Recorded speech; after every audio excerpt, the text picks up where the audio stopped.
সম্মানীয় দর্শক, আজকে আপনাদের জানাবো স্টেট লেভেল কাউন্সিলিংয়ে কোন জেলায় থেকে কতজন বাইরের জেলায় চাকরি করতে যাবে এবং পরবর্তী কাউন্সিলিং কবে হবে, 5% থেকে যারা রয়েছেন তাদের চাকরি কবে হবে, আনঅ্যাবজর্বড যারা রয়েছেন তাদের চাকরি আদৌ হবে কিনা।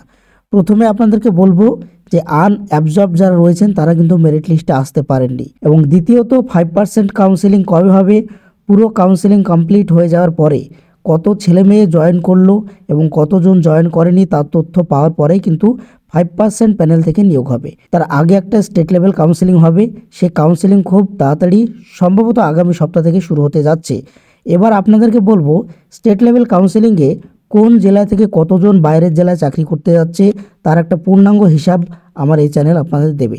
তার আগে বলে রাখবো, আমাদের চ্যানেলে প্রথমবার আসলে চ্যানেলটি সাবস্ক্রাইব করে আমাদের সাথে থাকবেন।